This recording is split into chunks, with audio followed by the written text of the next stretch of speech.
may now put on your headphones. You may now put on your headphones.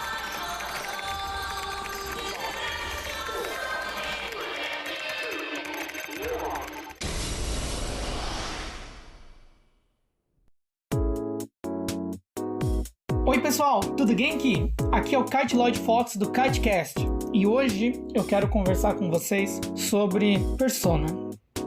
Mas o que é Persona? Bom, se você está ouvindo esse KiteCast por gostar de videogames, né, animes, mangás, de RPG, né, o JRPG, provavelmente você já ouviu falar em Persona. E Persona é sim aquela franquia de RPGs da Atlus, né? Que, bom, nos últimos anos quase todo fã de games já ouviu falar em Persona. Persona 5 se tornou realmente um grande sucesso aí com pessoas do mundo todo, de todas as idades, né? E eu acho que hoje em dia a franquia basicamente já é quase que uma franquia mainstream, né? Uma franquia muito conhecida, né, entre os fãs de videogames. Mas eu quero falar sobre um pouco do meu início com a franquia, que foi antes do Persona 5. No caso, foi com o Persona 3. O Persona 3 Fest em 2008. Eu fui apresentado esse jogo por um amigo, né, o Guilherme. Eu não sei se eu posso falar o nome, mas agora já foi dito. E eu falei um pouco sobre isso também naquele primeiro vídeo que eu coloquei no Super Kite Road, né, no canal do YouTube. Mas tem muita história com esse jogo, né? Eu acho que foi o primeiro RPG que de fato me fez apaixonar pelo gênero, né? Antes eu já tinha jogado Rockman Dash, né, o Mega Man Legends, e o The Legend of Zelda Ocarina of Time, que pra mim é um RPG, e eu quero criar um vídeo ou um podcast falando do porquê que pra mim Zelda é um RPG, e eu sei que hoje em dia as denominações de jogos, as nomenclaturas de gêneros de jogos são muito subjetivas, né, já que os jogos são uma mistura de tantos gêneros diferentes que eu acho que não dá mais pra dizer o que é puramente um RPG, o que é puramente um jogo de ação e aventura. Eu quero falar mais sobre isso. Mas pra mim, Zelda, ele tem toda a atmosfera de um RPG, ele é um RPG no meu coração. Então, eu já gostava bastante desse gênero de jogo.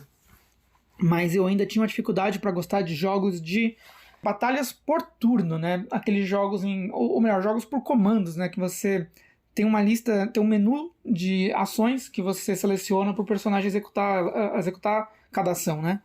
Eu tinha uma grande dificuldade com esse tipo de jogo. Eu achava eles difíceis, né? Eu tentei, quando eu era mais novo, né, jogar Final Fantasy VII, Final Fantasy VIII, né, Final Fantasy X. Isso aí no começo dos 2000, né, dos anos 2000. E eu era muito novo, né? Era uma criança bem pequena, assim, menos de 10 anos, era difícil, né, de entender aqueles sistemas, né, os jogos todos em inglês também. E eu acho que por isso eu acabei não realmente me apaixonando pelo gênero RPG naquele momento. Ou talvez eu ainda não tivesse identificado essa minha paixão. Mas eu achava incrível aqueles mundos do Final Fantasy, aquela trilha sonora fantástica do Final Fantasy VIII, particularmente, né? E me dava muita vontade de jogar esses jogos, mesmo eu não achando eles muito difíceis, né, pela estratégia e tudo mais. Mas aí em 2008, eu fui apresentado também a uma série de jogos, né, o Dot Hack, pelo meu amigo William. E essa série talvez foi meu primeiro contato com um RPG fora Legend of Zelda, né, mas que tivesse uma estrutura mais próxima do que é um RPG mais padrão, né, como, por exemplo, um sistema de evolução de personagens, de ESP, né, de experiência, de níveis, etc., e eu fiquei encantado, né? Dot Hack pra mim foi assim, a franquia que me abriu a cabeça para jogos que tem mais ação e estratégia e tudo mais, assim, né? Mas ele é de fato um RPG de ação. Eu ainda tinha aquela minha dificuldade com jogos de batalhas por turno, né? Até que neste ano de 2008 eu também conheci a franquia de RPGs de ação, Tales of Symphonia, né? Franquia Tales of, na verdade, a série Tales of, mas eu joguei o Tales of Symphonia primeiro, no GameCube.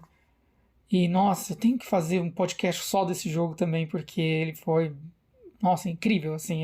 Ele, novamente, é um RPG de ação, então eu realmente estava me focando nos RPGs de ação, mas eu comecei a criar gosto pelo RPG. Mesmo eu começando pelos RPGs de ação, mas eu criei muito gosto pelos RPGs. E eu acho que tudo isso foi importante para quando eu fui apresentado ao Persona 3, eu consegui assimilar tudo isso mais fácil. Mesmo esse sendo um RPG, né, por turnos, eu já tinha começado a criar gosto por esse sistema de evolução, né, por essas narrativas mais densas dos RPGs. E foi um impacto na minha vida esse jogo, né? Eu lembro que eu sempre envisionava um jogo perfeito na minha cabeça ali, né? Que, assim, juntando as coisas que eu gostava. Eu sempre gostei muito de música, né? Apesar de ser uma coisa que, na minha infância, eu talvez não tivesse deixado tão claro, assim, para os meus pais, pro meu irmão, para os meus amigos. Porque eu meio que gostava, mas não conseguia ainda, sabe, encontrar de fato o estilo que eu gostava para seguir uma banda, seguir um artista, mas eu amava músicas, eu achava tudo isso incrível, jogos com faixas vocais, animes com aberturas vocais, assim, sempre achei incrível todas essas trilhas sonoras, né, tanto que sempre gostei muito de Bleach também, né, que tem toda aquela estética, né, com músicas rap, e tem aquela estética cheia de cores e estilo, muito estilo mesmo, né, muito aquela coisa ligada à moda, a cores chamativas. Eu sempre amei essa estética no Bleach. E o Persona 3 combinou isso de uma forma tão perfeita que quando eu joguei esse jogo pela primeira vez, eu fiquei assim, meu Deus, o que é isso? Eu me lembro aquela abertura começando com a Kimi no Kyoko, né?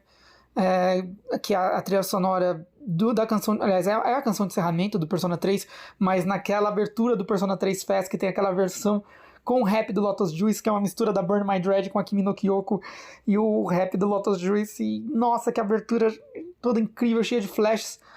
E eu me lembro que, nossa, esse jogo, a primeira vez que eu coloquei o disco, né, o meu amigo Guilherme já tinha me falado que o jogo era bom, não sei o que eu ia gostar, eu via ele já usando o nickname do personagem do jogo, né, e a gente era de um fórum sobre Legend of Zelda, né, a gente era de um fórum chamado... Será que posso falar aqui? Tô falando tudo. Um fórum chamado Domínio de Zelda, né? E nesse fórum de Zelda a gente começou a trocar os nossos nicks pra Persona, usar os nicknames de Persona, tudo, porque a gente tava num fórum de Zelda, mas a gente tava apaixonado por Persona.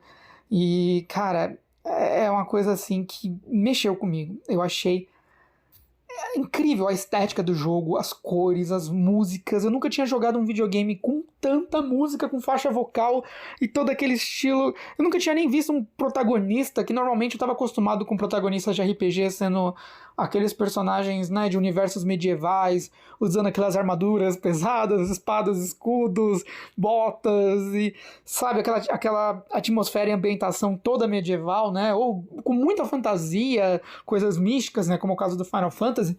Mas no caso do Persona, era uma ambientação tão próxima de mim, né, da época que eu joguei, né? Eu ainda não estava no ensino médio, né? Mas eu estava caminhando para lá, né?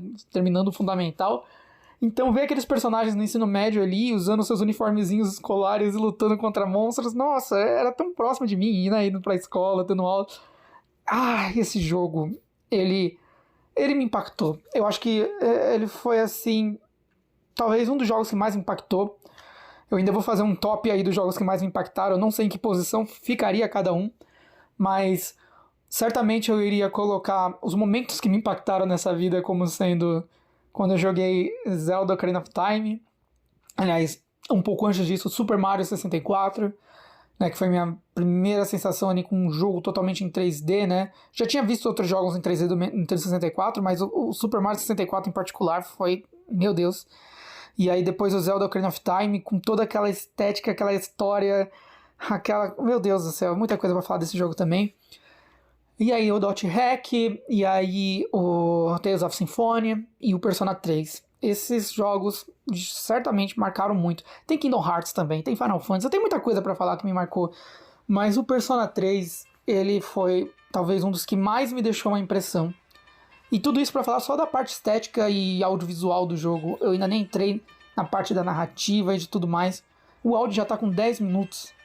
Ai, como eu queria falar mais, mas eu vou tentar deixar esses podcasts não muito longos, pessoal. Se vocês estiverem gostando, eu vou gravar a continuação deste assunto do Persona 3 no próximo podcast. E lá eu vou me aprofundar um pouco mais sobre o que realmente me fez amar esse jogo e como foi minha sensação quando eu joguei o remake, né? O Reload no começo desse ano. Bom, é isso, pessoal. Um forte abraço virtual para todos vocês e a gente vai se falando. Até mais!